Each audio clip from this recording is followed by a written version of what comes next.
அவர் ரொம்ப அழுது நான் வந்து என்னோட குடும்பத்தை நான் தான் பார்த்துக்கணும், எனக்கு அம்மா இருக்காங்க, ஸோ எனக்கு குறைந்தபட்ச தண்டனை கொடுங்க அப்படின்ற மாதிரி கோரிக்கை வச்சதாகவும் சொல்லப்படுது. எந்த அளவுக்கு உண்மை சார்? இல்லை, அது மாதிரி கேட்பாங்க. எல்லா வழக்கும் பொள்ளாச்சி வழக்கில் கூட கேட்டாங்க. எங்களுக்கு சின்ன வயசு, எங்கள் அப்பா அம்மாக்கெல்லாம் ரொம்ப வயசாகிடுச்சு, நாங்கள் தான் அவங்கள பார்த்துக்கணும் அப்படின்னாங்க. அப்போ அஃபென்ஸ் பண்ணும்போது அதை யோசிக்கணும்ல. ஆனால் இந்த வழக்கில் ஆளுங்கட்சி இருக்கின்ற பொழுது ஆளுங்கட்சி குற்றச்சாட்டு சட்டமன்றத்தில் விவாதிக்கப்பட்ட ஒரு விஷயம். சட்டமன்றத்தில் முதல்வர் பேசியிருக்காரு இந்த சப்ஜெக்டை பற்றி. நீதிமன்றத்தினுடைய நேரடி மேற்பார்வை, இங்கே லோக்கல் போலீஸோட சப்போர்ட், எஸ்ஐடியோட பெர்ஃபார்மன்ஸ், இது மூன்றும் சேர்ந்து தான் இன்றைக்கு ஒரு மிகப்பெரிய தீர்ப்பை வந்து கன்விக்டட் அப்படின்ற ஒரு விஷயமே மாபெரும் வெற்றி தான். அண்ணா யூனிவர்சிட்டி வந்து is directed to allow the victim girl to continue அவர் எஜுகேஷன். அண்ணா யூனிவர்சிட்டிக்கு மேலே அவங்க போடும்போது என்ன சொல்றாங்கன்னா, complete the course without collecting any ஃபீஸ்ன்றாங்க, including tuition fees, hostel fees, exam fees, mess fees. எந்த ஃபீஸாக இருந்தாலும் அதை நீ அந்த பாப்பா கிட்ட வாங்காதீங்க.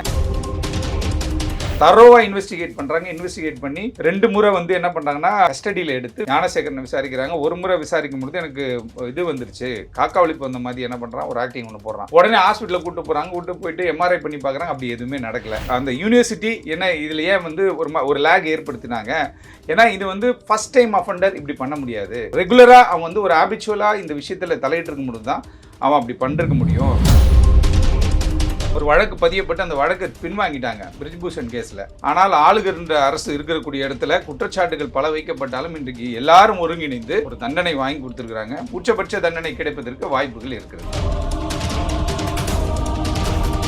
Periyar Maniamma Institute of Science and Technology, Thanjavur. Mechanical engineering with specialization in energy engineering, robotics and industrial automation. Aachi Badam Drink. Aachi Badam Drink. ஒன்னு வாங்குனா ஒன்னு ஃப்ரீ. சம்மர் ஹாலிடேஸ் வந்தாச்சு, நம்ம ஜிடி ஹாலிடேஸும் வந்தாச்சு. GT holidays, South India's #1 travel brand. வணக்கம் sir. Anna பல்கலைக்கழக பாலியல் விவகாரத்தில் இப்போ தீர்ப்பு வந்திருக்கு. சென்னை மகளிர் நீதிமன்றத்திலிருந்து ஞானசேகரன் குற்றவாளி தான் அப்படின்னு கொடுத்துருக்காங்க. என்ன மாதிரியான வாதம் இன்னைக்கு முன்வைக்கப்பட்டிருக்கு சார் நீதிமன்றத்தில்? அதாவது 2024 டிசம்பர் 23 இந்த அஃபென்ஸ் நடக்குது. அண்ணா பல்கலைக்கழகத்தினுடைய கேம்பஸில் வந்து இந்த பெண் வந்து பாலியல் ரீதியாக ஒரு நபரால் துன்புறுத்தல் செய்யப்படுறாரு. அதற்கு பிறகு வந்து என்ன ஆச்சுன்னு கேட்டிங்கன்னா 24th வந்து ஒரு எஃப்ஐஆர் 4 செக்ஷனில் வந்து எஃப்ஐஆர் போட்டாங்க. 4 செக்ஷனில் எஃப்ஐஆர் போட்ட உடனே என்ன ஆயிடுச்சுன்னு கேட்டால் அதாவது பிடிச்சி விட்டுட்டாங்க. திருப்பி வந்து கொஞ்சம் ப்ரெஷர் ஆன பிறகு திருப்பி பிடிச்ச மாதிரி தான் ஃபஸ்ட்டு பேசப்பட்டுச்சு. பேசப்பட்டோன்னே இவர் வந்து ஒரு கட்சியை சார்ந்தவர், இவர் வந்து திமுக பிரமுகர், திமுகவில் வந்து பொறுப்பில் இருக்கார் அப்படின்ற மாதிரியான பேச்சுவார்த்தைகள்லாம் நிறைய போச்சு. அப்புறம் இஏல வந்துட்டு அதிமுகவினர் வந்து பதாகைகள்லாம் வச்சுட்டு யார் அந்த சார் அப்படின்ற ஒரு கொஸ்டின் அங்கே தான் வந்துச்சு.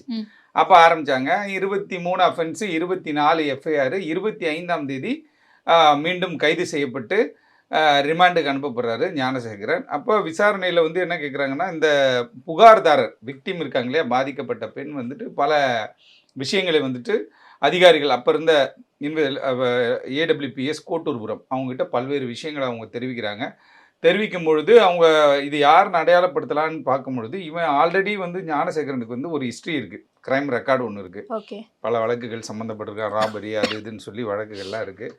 அப்படி இருக்கும் பொழுது காவல்துறை வந்து இந்த வழக்கை 25th அன்றைக்கி அரெஸ்ட் ஆகிறாரு. அரெஸ்ட் ஆனோடனே சிஓபி ஒரு இன்டர்வியூ கொடுக்குறாரு. இப்போ பேட்டி கொடுக்கும்பொழுது அவர் என்ன சொல்கிற ப்ரெஸ் மீட் மாதிரி ஒன்று பண்ணும்பொழுது ஒரு நபர் தான் சம்மந்தப்பட்டிருக்காரு, அவருடைய ஃபோன் வந்துட்டு ஏரோப்ளேன் மோடில் இருந்துச்சு அப்படின்னு பல்வேறு விஷயங்கள் அவங்க சொன்னாங்க.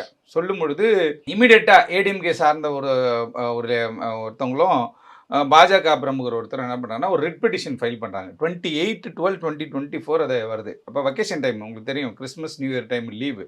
வெக்கேஷன் டைமில் வந்துட்டு மாண்புமிகு நீதியரசர் எஸ்எம் சுப்பிரமணியம் அப்புறம் வந்து மாண்புமிகு நீதியரசர் லக்ஷ்மி நாராயண் இவங்க 2 பேர் பெஞ்சுக்கு வருது.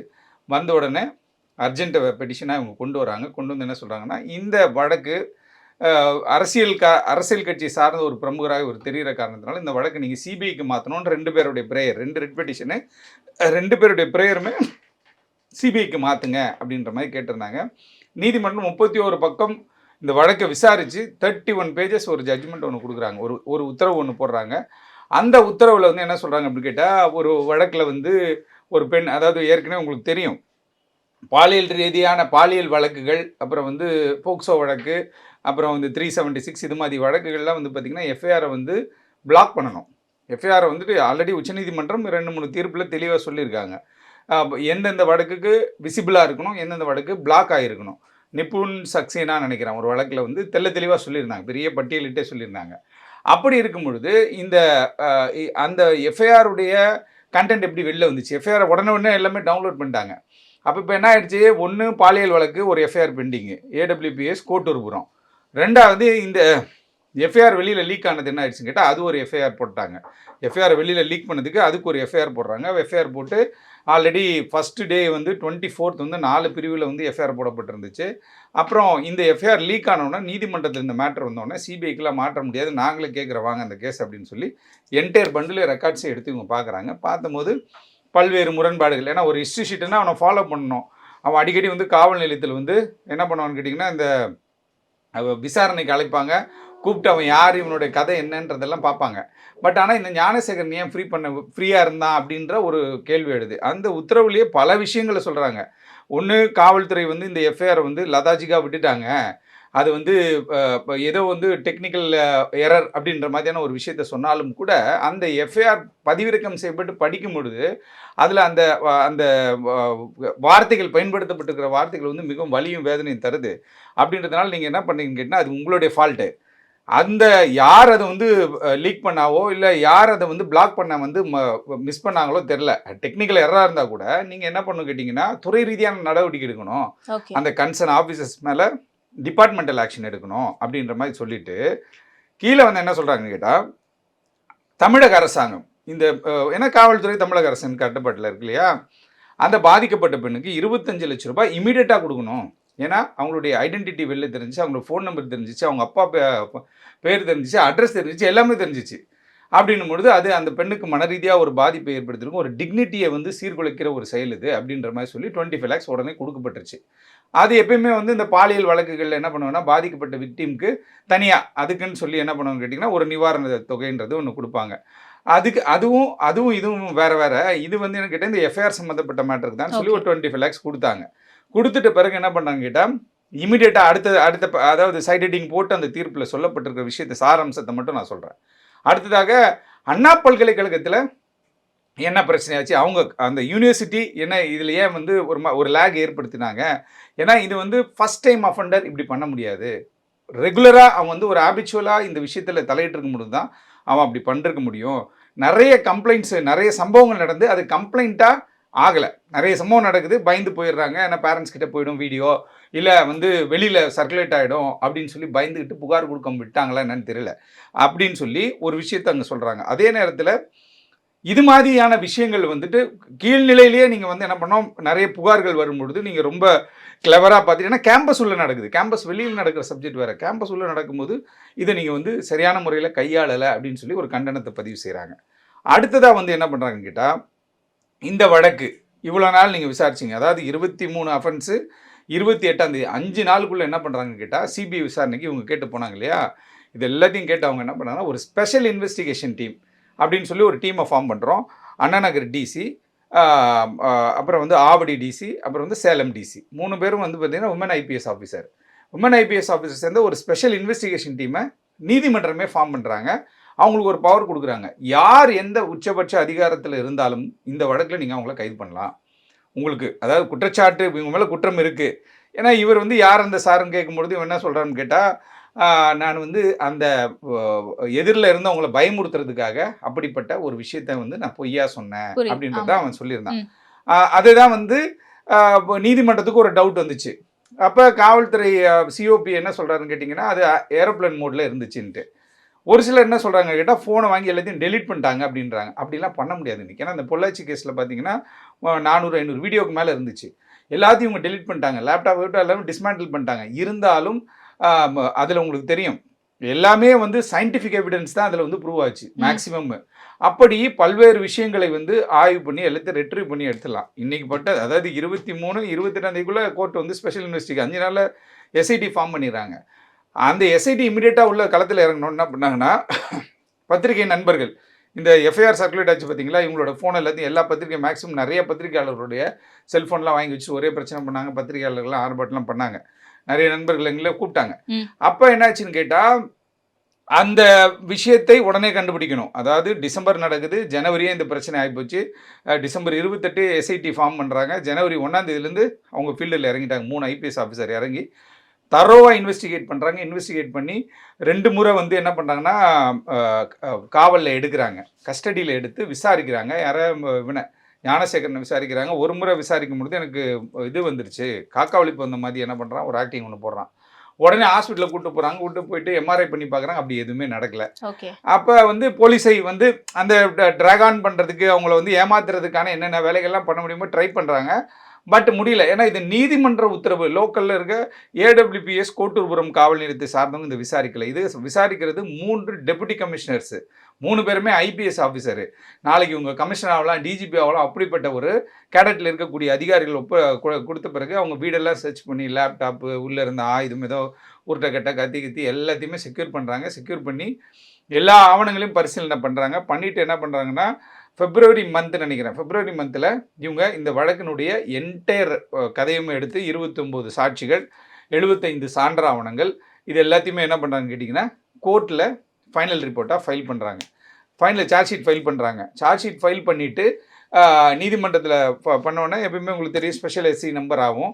ஸ்பெஷல் எஸ்சி நம்பராக ட்ரையல் நடக்கும். அப்போ ஏப்ரல் ஸ்டார்டிங்கில் தான் வந்து ட்ரையல் ஸ்டார்ட் ஆகுது.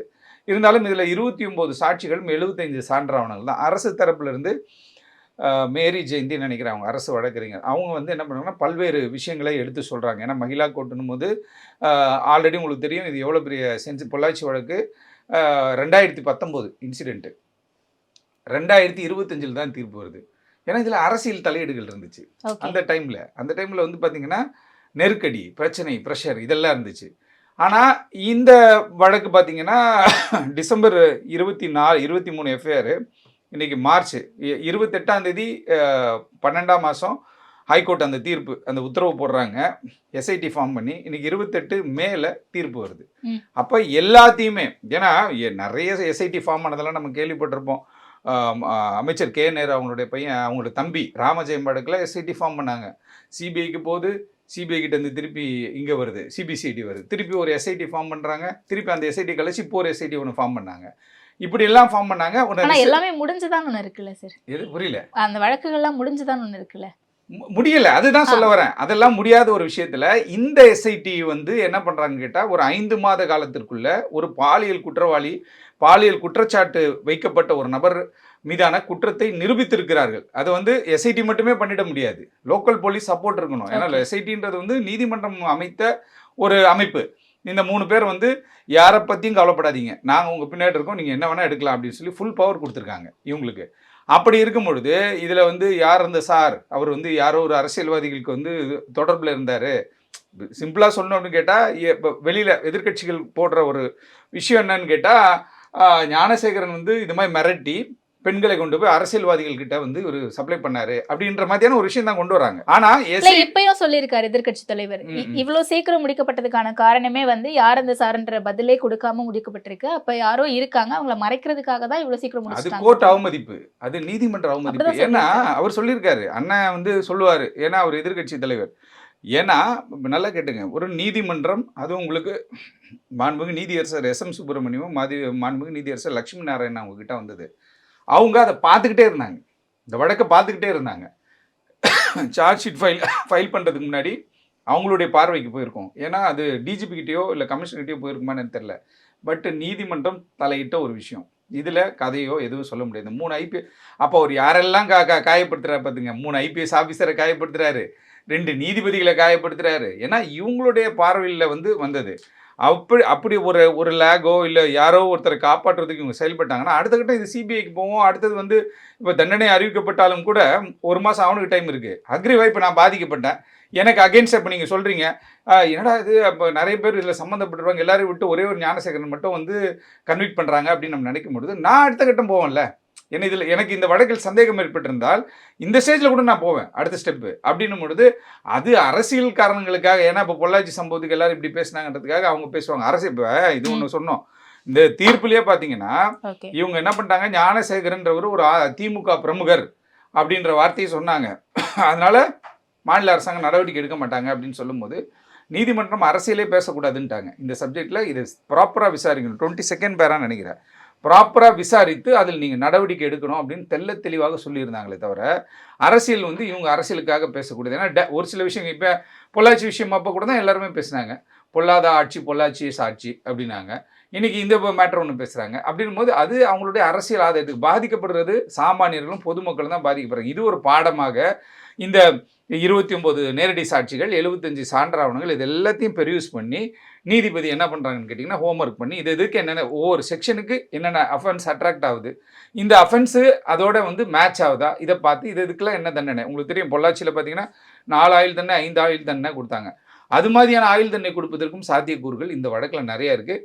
தீர்ப்பு வந்து 12 பிரிவுகள் கீழே அவர் வந்து ஃபர்ஸ்ட் 24ஆம் தேதி வரையும் அவருக்கு 4 பிரிவுகள் 12 11 சார் 24ஆம் தேதி வரையும் 4 பிரிவு ஃபர்ஸ்ட் எஃப்ஐஆர் போடும்போது அப்புறம் எஃப்ஐஆர் ஆல்டர் ஆகுது, 12 செக்ஷன் ஆகுது. அதில் 11 செக்ஷன் வந்து ப்ரூவ் ஆயிடுச்சு. 11 பிரிவுகள் கீழே இவர் மீது சொல்லப்பட்ட குற்றச்சாட்டுகள் ப்ரூவன் அப்படின்ற மாதிரி நீதிபதி சொல்லியிருக்காங்க. அப்போ இதற்கெல்லாம் என்னென்ன தண்டனை அப்படின்ட்டு தண்டனை விவரம் அப்படின்றது அதுதான். இந்த செக்ஷனுக்கு எத்தனை வருஷம், இந்த செக்ஷனுக்கு எத்தனை வருஷம் அப்படின்ற மாதிரியான விஷயங்களை அவங்க சொல்ல போகிறாங்க. ஏற்கனவே உங்களுக்கு தெரியும் 376D தான் வந்துட்டு உச்சபட்சமாக 20 ஆண்டு காலம் வந்து தண்டனை வந்து கம்மின்னு பார்த்தாலே 20 ஆண்டு காலம் அப்படின்றது வந்து பொள்ளாச்சியில் நம்ம பார்த்தோம். அப்போ இதுவும் 376 இருக்குது. அப்போ இதெல்லாம் கன்சிடர் பண்ணி இந்த வழக்குகள்லாம் சேர்த்து அவங்க வந்து என்ன பண்ண போகிறாங்க, உச்சபட்சமான தண்டனை 3 ஆயிலோ 4 ஆயிலோ இல்லை வந்து இப்போ லைஃப் சென்டென்ஸ் ஃபுல்லாகவே இருக்கிற மாதிரி கொடுக்க போகிறாங்களான்றது நமக்கு 2/6/2025 அன்றைக்கி தான் தெரியும். அது வரையும் இப்போ இவங்க சொன்ன இந்த அரசியல் எப்பவுமே வந்து இந்த கிரிமினல் மேட்டர் வந்துட்டு அப்படியே போலீஸ்கிட்ட விட்டுறணும். இப்போ அதனால் ஒன்றும் இல்லை, லோக்கல் போலீஸ் விசாரிக்கணும்னு வச்சுக்கோங்களேன். உடனே நம்ம என்ன பண்ணுவோம், சிபிசிஐடிக்கு ஆல்டர் பண்ணுங்கன்னு ஒரு பெட்டிஷன் போடுவோம். சிபிசிஐடியிலும் எனக்கு ஒரு முடிவு தெரில அப்படின்னு கேட்டால் சிபிஐக்குன்னு சொல்லி ஒன்று கேட்போம். அதில் சப்ஜெக்ட் இருந்தால் உடனே கோர்ட்டை அமைச்சிருவாங்க. இதை விசாரிக்கின்ற பொழுது ஒரு வக்கேஷன் கோர்ட்டில் அவசர வழக்காக வரும்பொழுது இவங்க விசாரிக்கிறாங்க. ஐயோ இது லோக்கல் போலீஸ் விசாரிக்க முடியாதுன்னா அவங்க ஈஸியாக மாற்றி விட்ருவாங்க. எவ்வளோ வழக்கு சிபிஐக்கு போயிருக்கு, எவ்வளோ வழக்கு நாங்களே சிபிசிஐடிக்கெலாம் வாங்கியிருக்கோமே. அப்படி இருக்கும் பொழுது இது என்ன பண்ணுறாங்கன்னா, ஏன் வந்து நம்ம அங்கே விட்டோம் அப்படின்னா அங்கேருந்து வர்றவங்களுக்கு லோக்கல் போலீஸ் சப்போர்ட்டே பண்ண மாட்டாங்க. அதுதான் சிபிஐ வழக்கு நிறைய நின்று போனதுக்கு காரணம். உங்களுக்கு தெரியும், மூத்த வழக்கறிஞர் சங்கர் சுப்பு அவருடைய மகன் வந்து இறந்து போனார். அது கொலை வழக்கு அப்படின்ற மாதிரியான பேசப்பட்டுச்சு. ஆனால் அந்த வழக்கில் இன்றைக்கு வரையும் எந்த இம்ப்ரூவ்மெண்ட்டும் இல்லை. இப்போ தான் நீதிமன்றம் ஏதோ நிறைய விஷயங்கள் உச்சநீதிமன்றம் வரையும் போய் அவர் போராடிக்கிட்டு இருக்காரு. அப்படி இருக்கும் பொழுது ஒரு விஷயத்தை நீதிமன்றம் சொல்கிறாங்க அப்படின்னா அதை ஸ்ட்ரிக்டாக ஃபாலோ பண்ணுறது தான் கீழே இருக்க அதிகாரிகளுடைய வேலை. அதை தான் இந்த வழக்கில் பண்ணியிருக்காங்க. இதில் அரசியலை பூசி ஏதாவது ஒரு லாப நோக்கத்தோடு ஏதாவது ஒன்று செயல்படலாமா, இல்லை அதில் ஏதாவது ஒன்று அவங்கள அசிங்கப்படுத்தி பேசுறதுனால நமக்கு ஏதாவது ஒன்று கிடைக்குமா? ஏன்னா உங்களுக்கு பிரிஜ்பூஷன் சிங்குடைய வழக்கு தெரியும். அந்த வழக்கு இன்னைக்கு விட்ரா பண்ணிட்டாங்க. புரியுதா? இப்போ ஆளுங்கட்சி இவங்க திமுக ஆளுங்கட்சி, ஞானசேகரன் ஆளுங்கட்சியில் பொறுப்போ இல்லை பொறுப்பு இல்லைன்ட்டாங்க. ஏதோ ஒரு விஷயமா இருந்தால் காப்பாற்றுன்னு நினச்சா ஈஸியாக காப்பாற்றிருக்கலாமே, அழகாக டிராகன் பண்ணி இழுத்துட்டு போயிட்டு இருக்கலாமே. எவ்வளோ வழக்கு இப்போ ராமஜெயம் அவர்கள் இறந்து அடுத்த 10 வருஷம் அதிமுக ஆட்சி தெரியுமா உங்களுக்கு, 10 இயர்ஸ். அந்த வழக்கில் என்ன நடந்துச்சு, என்ன இம்ப்ரூவ்மெண்ட்டும் யாருக்குமே தெரியாது. ஆனால் இந்த வழக்கில் ஆளுங்கட்சி இருக்கின்ற பொழுது ஆளுங்கட்சி குற்றச்சாட்டு சட்டமன்றத்தில் விவாதிக்கப்பட்ட ஒரு விஷயம், சட்டமன்றத்தில் முதல்வர் பேசியிருக்காரு இந்த சப்ஜெக்டை பற்றி அப்படின்ற ஒரு விஷயத்தில் நீதிமன்றத்தினுடைய நேரடி மேற்பார்வை, இங்கே லோக்கல் போலீஸோட சப்போர்ட்டு, எஸ்ஐடியோடைய பெர்ஃபார்மன்ஸு, இது மூன்றும் சேர்ந்து தான் இன்றைக்கு ஒரு மிகப்பெரிய தீர்ப்பை வந்து கன்விக்டட் அப்படின்ற ஒரு விஷயமே மாபெரும் வெற்றி தான். ஆமாம், அடுத்த கட்டம் தான் நம்ம வந்து அது என்னென்ன பிரிவுகள் அதெல்லாம் போவோம். ஆனால் குற்றவாளி என்று அறிவிக்கப்பட்டது. ஆனால் இவனுக்கு வந்து புதுசு கிடையாது, ஆல்ரெடி சார் அக்யூஸ்டு.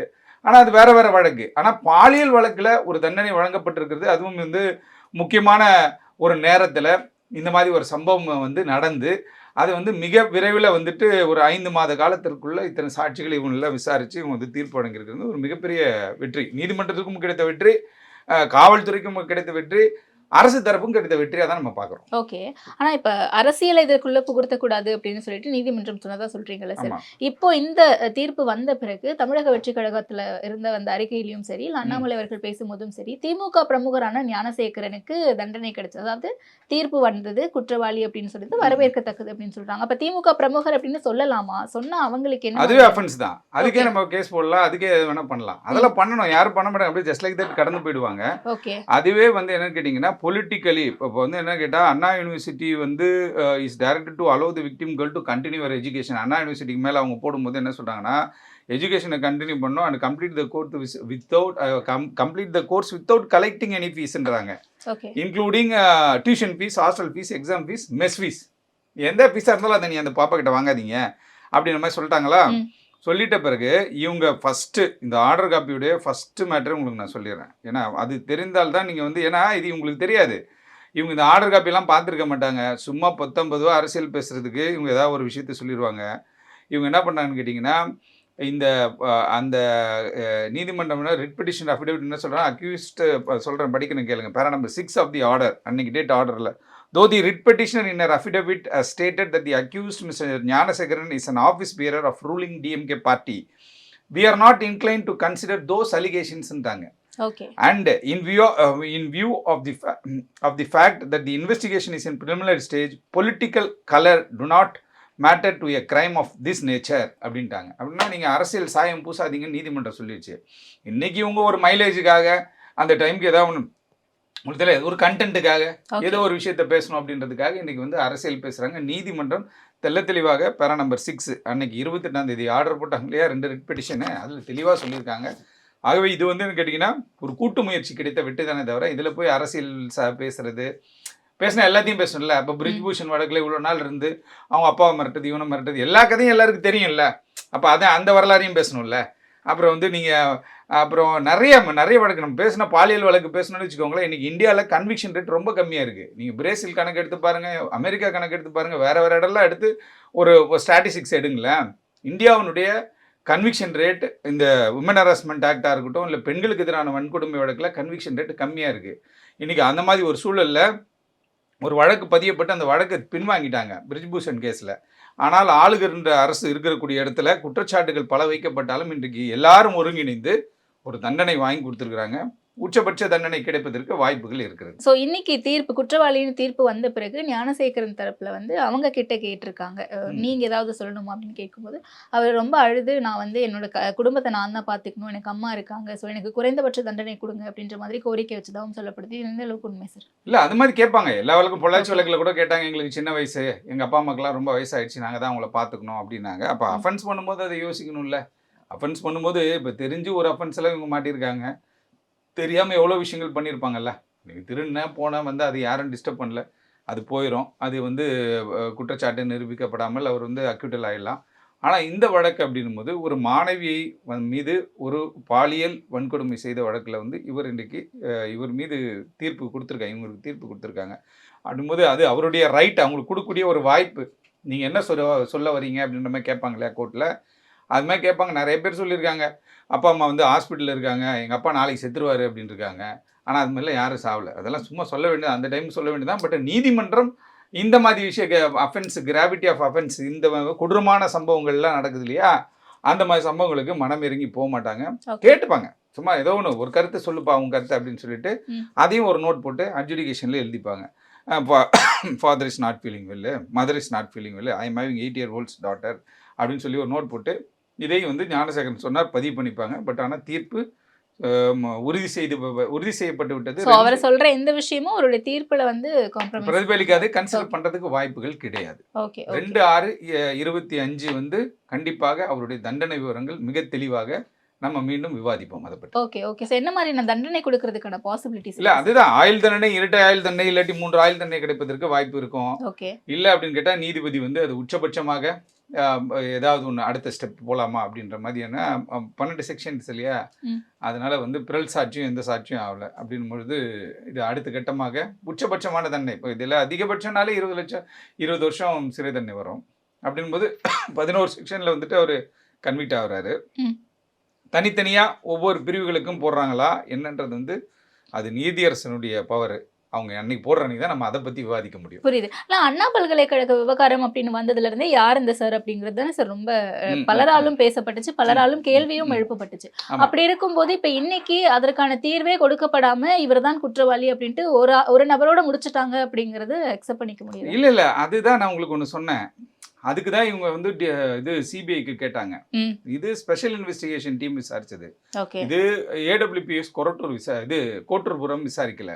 அப்படின்னும் பொழுது அவங்கள மிரட்டுறதுக்காக பயன்படுத்தின ஒரு யுக்தி தான். ஆல்ரெடி நிறைய பேர் அதே மாதிரி ஏமாத்திருப்பான். வீடியோ எடுத்து வச்சுட்டு என்ன பண்ணுறதுன்னு கேட்டால், நான் ஒரு சார்கிட்ட கொடுத்துருவேன், சும்மா காலை வரலையாம அந்த டைமில் என்ன கேட்டால், இப்போ சிடிஆர் போட்டிருக்காங்க, 6 மாதம் சிடிஆர் போட்டிருக்காங்க. இப்போ நான் இங்கே சுவிட்ச் ஆஃப் பண்ணுறேன்னு வச்சுக்கோங்களேன், கடைசியாக என்னுடைய டவர் இருந்தது இங்கேன்னு காட்டும். புரியுதுங்களா? அப்போ இவனுடைய ஃபோன் சுவிட்ச் ஆஃப் ஆகிருந்த ஏரோப்ளேன் மோடில் இருந்துச்சு. அப்படின்ற மாதிரியான ஒரு தகவல் இருக்குது. அப்போ ஸ்பெஷல் இன்வெஸ்டிகேஷன் டீம் அது எல்லாத்தையும் இவங்க ஆய்வு பண்ணிருப்பாங்கல்ல. குரல் பதிவு ஆய்வு செய்யப்பட்டிருக்கிறது, செல்ஃபோனுடைய 6 மாத பேச்சுவார்த்தை, வாட்ஸ்அப் சாட்டு, என்னென்னலாம் ஃபோட்டோ அனுப்புனாங்க, என்னென்ன ஃபோட்டோ வந்துச்சு, இது எல்லாமே ஆய்வு பண்ணியிருக்காங்க இல்லையா. ஆய்வு பண்ணியிருக்கும் பொழுது அது யாரோ ஒருத்தர் வந்து அந்த பெண்ணை பயமுறுத்துவதற்காக சும்மாவே ஏரோப்ளேன் மோடில் போட்ட ஃபோனை வந்துட்டு எடுத்து சும்மாவே பேசுறது, மிரட்டுறதுக்காக அப்படி ஒரு சம்பவம் செஞ்சுருக்காங்க அப்படின்றது தான் நீதிமன்றத்தில் சமர்ப்பிக்கப்பட்ட ஆவணங்கள்லேயும் அது மாதிரி தான் கொடுக்கப்பட்டிருக்கிறது. அதனால வந்து அப்படி ஒரு சம்பவம் இல்லை. அப்படி யாரும் இல்லாத இவனா ஒரு விஷயத்தில் மிரட்டுறது, அவனுடைய கன்ஃபெஷன்லேயும் வந்து அது மாதிரி தான் இருக்குது. அவனும் என்ன சொல்கிறான்னு கேட்டிங்கன்னா, மிரட்டுவதற்காக நான் அதை மாதிரி பேசினேன், எனக்கு யாருக்கிட்டையும் தொடர்பு இல்லை அப்படின்னாங்க. ஏன்னா இவனுடைய இன்னும் டவுட் எடுத்துட்டாங்க. யார்கிட்ட பேசியிருந்தாலும் அது எவ்வளோ பெரிய ஆளாக இருந்தாலும் அவங்கள லாக் பண்ண சொல்லி அவங்கள தூக்க சொல்லி நீதிமன்றம் சொல்லிட்டாங்க.